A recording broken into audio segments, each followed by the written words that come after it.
the name? So, ma'am, no, I'll follow? Yeah. Sir. So, I ma'am, think with your permission, start the. So, first of all, I'll call out Ms. Deepshika Stikarwar, Economic Times. My question is to Governor. Sir, in the budget speech, SM has mentioned, a para on financial sector, which includes prior pre-consultation and also setting timelines for regulatory applications. What does this mean for RBI? What would it entail? No, as you may be aware that most of our, am I audible? Yes. Yeah. Whenever any new policy measure is taken, any new regulatory guideline or any other announcement is made in the made by the Reserve Bank, the budget suggests that Reserve Bank, or for that matter measures taken by other financial sector regulators, there has to be some amount of advanced consultation with the stakeholders. Already we do consult. It's not as if consultations do not happen. And if you recall, even in the last monetary policy announcement, we have made an announcement relating to penal interests. There also we are issuing a draft circular. We are not issuing the final circular because we want the views of the stakeholders, namely the regulated entities, the banks, and also any other stakeholder, any player in the financial sector or in the market, any member of the public to give suggestions. So we are already doing it. But there are certain announcements, which are of strategic nature, which have got some arbitrage and other issues involved. So what the budget speech is that wherever feasible, it should be done, and I think that is something which is partly being done, and it will be done going forward. And so it brings in that perspectives. The need for after issuance of a circular, the need for corrections or amendments will get significantly reduced. But already we are consulting on quite a number of cases. There is advanced consultation. What we do is that we sometimes we also launch announce a discussion paper. We circulate a discussion paper. For example, this climate related steps which we have announced in the last monetary policy statement. Last year, in July or August, we had issued a discussion paper on climate change and its impact on the financial sector. So based on the discussion paper and the inputs which we have received, we have announced 3 measures, and other measures will follow.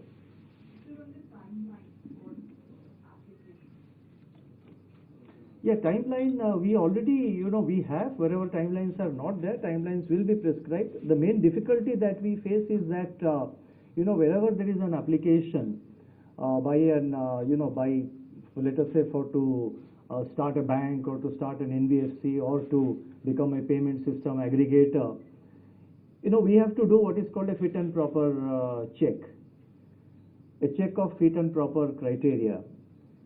That requires consultation with, supposing the particular applicant has a particular business interest, he has been in a certain business or he has worked elsewhere.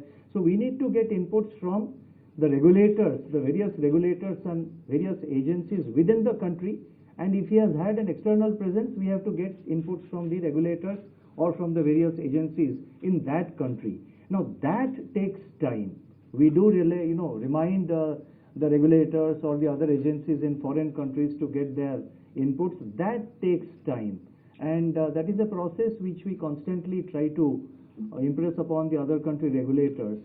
So it will be our endeavor to adhere to the timelines, but sometimes there is delay mainly because we don't get the inputs from particularly from overseas regulators and agencies from whom we need to get the required information.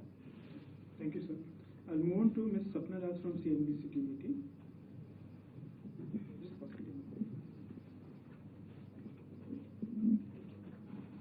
Good afternoon, ma'am.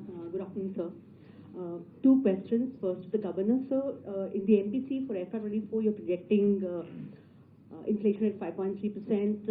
Have you factored in crude at around 95 odd to a dollar, slightly lower than the $100 benchmark that you had kept last year?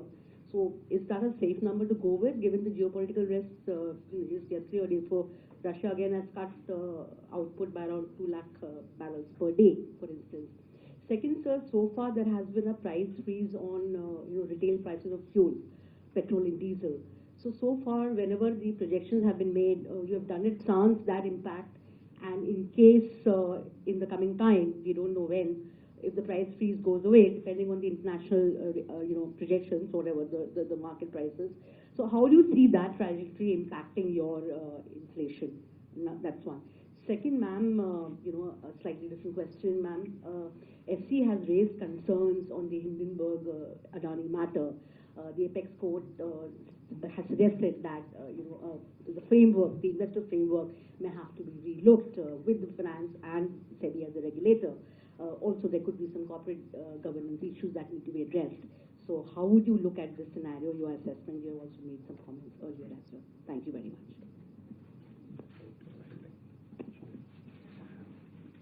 Well, one request that don't make it into a RBI post-monetary policy press conference.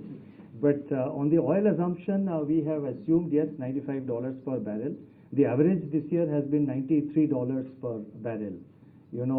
Starting from the beginning of the year, when immediately after the beginning of the war in Europe, the oil prices even crossed $120 per barrel. So the average is about $93.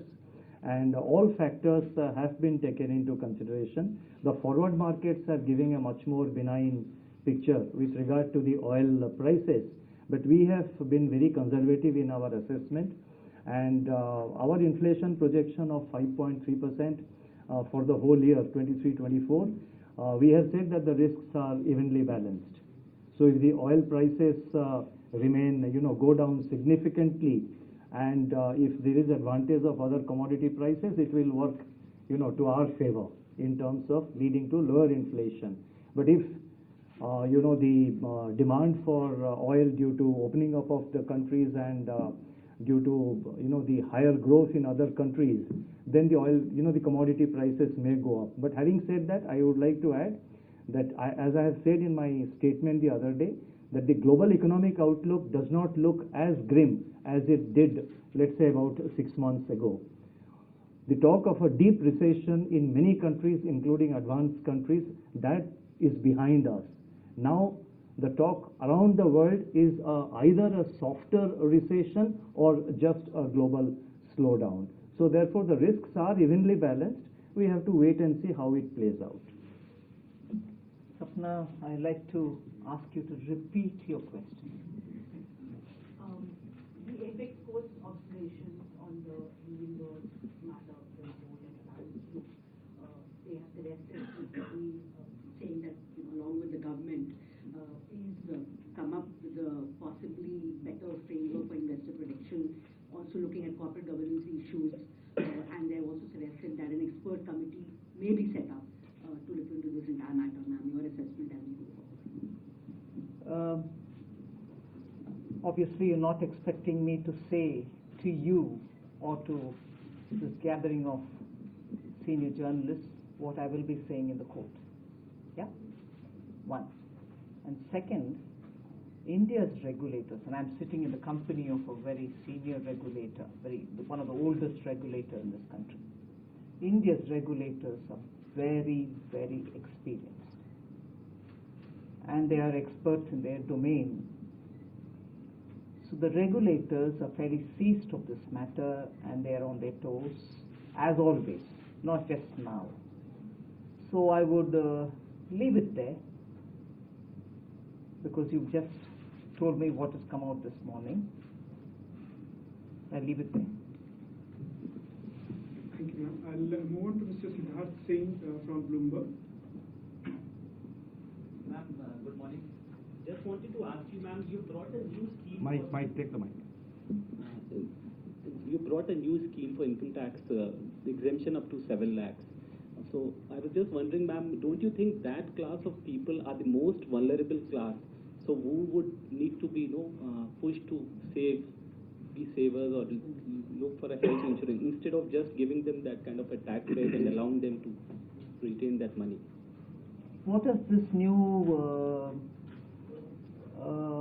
step taken for the new tax regime which was brought in 2 years ago done effectively? It is effectively because of the way we've allowed for standard deduction and also the rates which have been fixed, tax rates which have been fixed for different slabs. What exactly has it done? It has actually left more money in the hands of the people, the taxpayer, right? The householder. So over and above what he pays as tax, the money left in his hands are for him to decide what he wants to do with it. Why should I underestimate the decision-making ability of a householder who takes care of his family, runs his family, takes care of future interests of the household, saying you put your money here, I'll incentivize you to do it, but you may not want to put it there because I've not given incentive. Absolutely, I don't think it is necessary for the government to even induce any such measures or give inducements. A person who earns his money and who runs his household is wise enough to know where he has to put his money. He'll save, he'll cover with insurances himself and his family and everything else. That's up to him to make. So I've not discouraged him from doing anything. Nor am I, let's say, in the new regime, incentivizing him to do anything in particular. It's for him to take a call. Thank you. I'll move on to Mr. Siddharth Kumar, Times of India.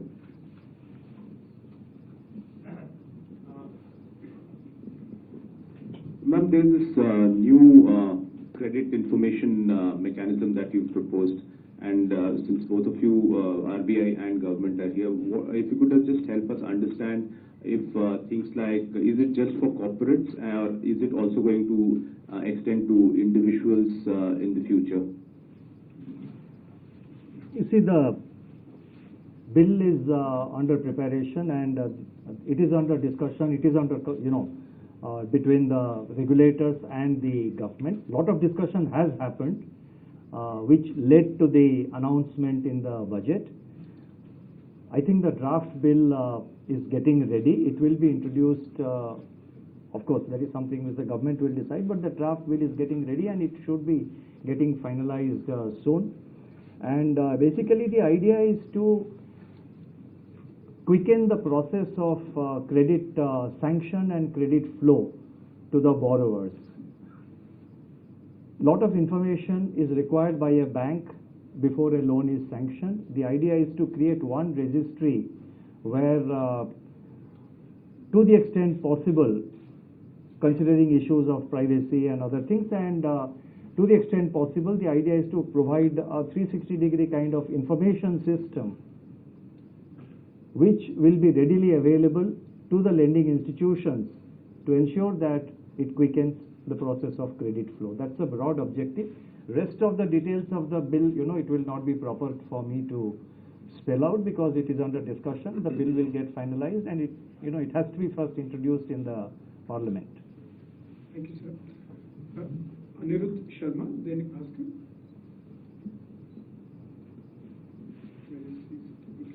Then we'll move on to Mr. Lakshman Rao, CNBC Awas. Thank you, sir, for your question. Answer what you got. Okay, thank you. Thank you. I'll move on to Mr. Shishir Sinha, the individual slide. Good morning, ma'am. Good morning, sir. Sir, my question to you, Sir Governor, sir. Since we have seen successive rate hikes, and that is also impacting home loan buyers, or home buyers, because their EMI have gone up, and it is also affecting demand in the real estate sector. So what is your assessment on this thing, sir? No, assessment on? The EMI have gone up, and also the home demand for new homes are also coming down. So what is your assessment because of the successive rate hikes? No, please keep in mind that I think the interest rates have just moved into the positive territory. We had negative interest rates for the last 3 years, and persistent, the continuation of negative interest rates for far too long can create instability in the financial system. So the interest rates have just now moved into the positive territory. Negative interest rates for a long time has a lot of risks which have to be avoided. Second thing is that there is also, when interest rates are rising, there is also somebody called the depositor. His interest has to be taken into account. But the larger point is that we are mandated under the law to maintain price stability, which is an important component of financial stability. And as a part of price stability requirements, the Monetary Policy Committee is taking various decisions, and our interest rate increase is a part of that process. The rest of it, the deposit rates, the lending rates, as you are aware, they are all deregulated, and it is left to the banks to decide their rates. Market competition will decide what should be the rate, both in the deposit side as well as in the lending side. Thank you, sir. Siddharth, firstly, information. Yeah, please. Hi, Siddharth from Money Control here. This is for both the governor and ma'am. This regarding the new income tax regime. Some people, like you said, it's not up to the government to decide whether the person should spend or save. Assuming they spend more, could that lead to a greater mismatch between savings and investments, which could perhaps widen the current account, India's current account or balance of payments deficit? Would you like to income tax or something? No, I will certainly say. On the one hand, there are people, even in your fraternity, who tell me that I've done this to pep up consumption. On the other, there are some among you who say that this might hurt saving and therefore investments. A simple step towards giving more money in the hands of particularly the middle class, particularly the income brackets that I've covered, in order that they decide how they want to use it.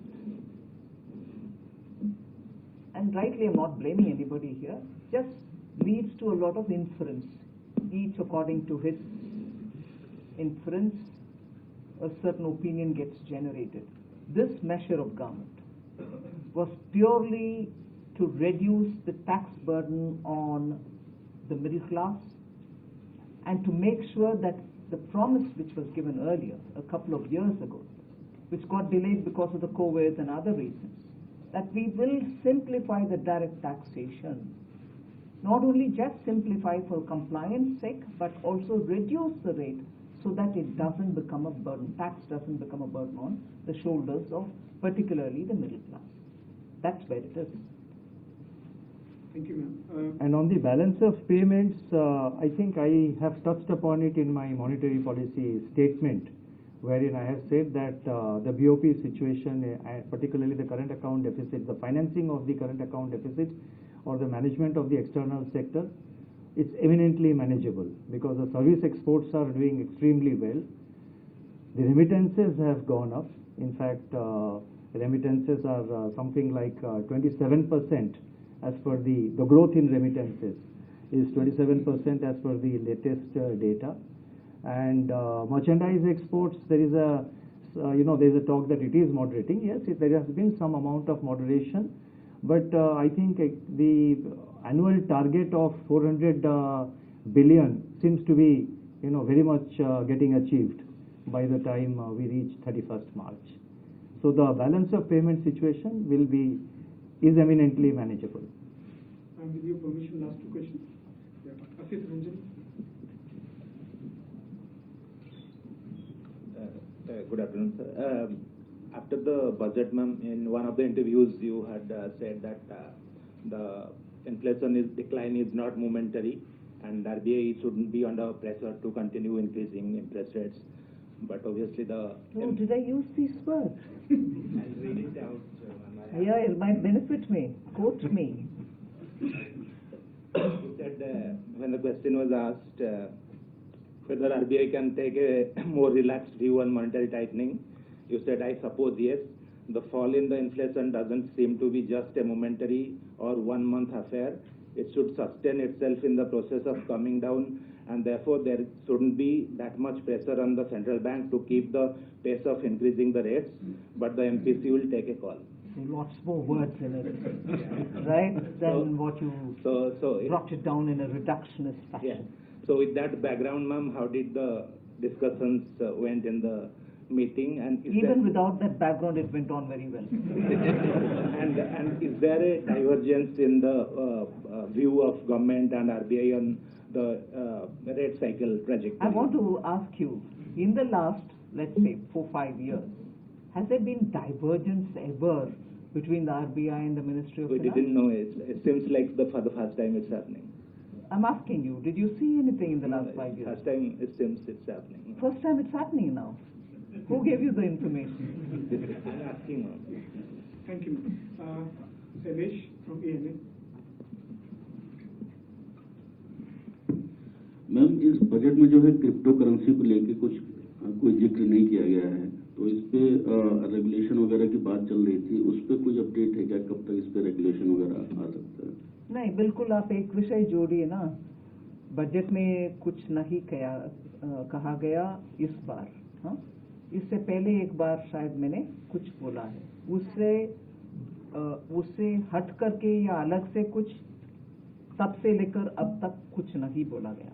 मगर इससे एक विषय जोड़िए, G20 में जो चर्चा हमारी चल रही है, क्योंकि क्रिप्टो में टेक्नोलॉजी का प्ले ज्यादा है, इनफैक्ट 99% वो ह्यूमन नहीं इंटरेक्शन टेक्नोलॉजी का, उसमें हम सभी देशों से बात कर रहे हैं कि रेगुलेशन अगर होना है तो एक अलग देश अकेला कुछ कर नहीं सकते। इसीलिए सबके साथ बात कर रहे हैं, क्या कुछ स्टैंडर्ड ऑपरेटिंग प्रोसीजर हम बन पाएंगे, जिससे अगर सब लोग उसके रास्ते पे चलते हुए एक रेगुलेटरी फ्रेमवर्क हम बना देते हैं, हम इफेक्टिव रह पाएंगे।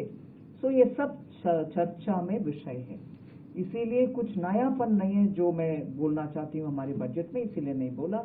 और G20 के साथ चर्चा अभी जारी है, इसीलिए कुछ नया बोलने का नहीं है।